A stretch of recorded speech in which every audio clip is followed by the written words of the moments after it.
Good day, this is JNN Weekday News. I'm Lafayne Wigan. Here now are the top stories. St. Catherine was the scene of 4 murders which took place in less than 24 hours. In a double murder this morning, 2 men were shot and killed by gunmen at their homes on Port Henderson Road in the parish. They have been identified as 41-year-old Mason Clive White and 43-year-old fisherman Patrick Deans, both from Port Henderson Road. Reports are that about 3:30 armed men went to the houses of Mr. White and Mr. Dean, where they kicked in the door and opened fire. They both died at the scene. Meanwhile, residents of Forest in the Job Lane community of Spanish Town woke up this morning to the gruesome find of a headless body. The body is believed to be that of 34-year-old car washer Kevin Cunningham. Reports are that about 8 o'clock, residents discovered the body outside his house. Meanwhile, in neighboring Portmore, 46-year-old electrician Wayne Lewis was last night shot dead at his home by unknown assailants. Allegedly, Mr. Lewis and his girlfriend were at home in Trade Lane, Gregory Park, when they heard strange sounds outside. Mr. Lewis went to investigate and explosions were heard. He was found suffering from gunshot wounds and later died. A lawsuit has been filed by Professor Brendan Bain in the Supreme Court challenging the termination of his contract as the director of the Regional Coordinating Unit of the Caribbean HIV Training Network, CHART. The contract was terminated last month by the University of the West Indies, UWI. In his suit, Professor Bain is contending that the action of the UWI to terminate his contract breached his constitutional rights of freedom of expression and thought.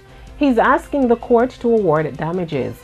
In announcing his dismissal, the UWI had said it became increasingly evident that Professor Bain had lost the confidence and support of a significant sector of the community which the CHART program is expected to reach. Professor Bain's termination came after he provided an expert report in a high-profile case in Belize in which a gay man challenged the constitutionality of an 1861 law that criminalizes men having sex with men. The National Water Commission (NWC) is advising residents of the corporate area and St. Catherine to continue to store and conserve water. The NWC says despite some rainfall in May, inflows to the Mona, Hope and Constant Spring systems in St. Andrew and the Goldmine system in St. Catherine continue to remain low. The utility company is therefore urging Jamaicans to carefully manage the use of their water supply. The NWC says water restrictions and regulations will remain in effect until there is improvement at the catchment areas. The parliamentary opposition is praising the government for its move with decriminalizing the possession of small quantities of marijuana. The Jamaica Labour Party, however, says it wants the legislative changes to be accompanied by a public education program to provide guidance in respect of the risks of using or abusing marijuana. Spokesperson on information Olivia Babsy Grange says yesterday's announcement will require changes in the Ministry of Health and the justice system going forward.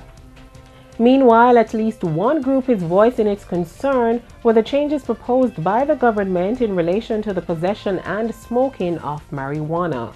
Following Justice Minister Mark Golding's announcement yesterday, the National Council on Drug Abuse (NCDA) is arguing that the relaxation of the laws will lead to increased access to the drug and consequently more mental health problems for new and existing smokers.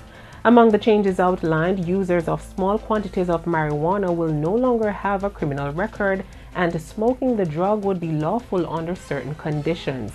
While members of the public have reacted positively to the news, Deputy Chairman of the NCDA, Dr. Winston De La Haye, argues that the health system is already burdened by patients who have mental illnesses caused or made worse by ganja. And those were the headlines for this hour. You can watch our live stream at JamaicaNewsNetwork.com. I'm Lafayne Wigan, and this is JNN News Worth Watching.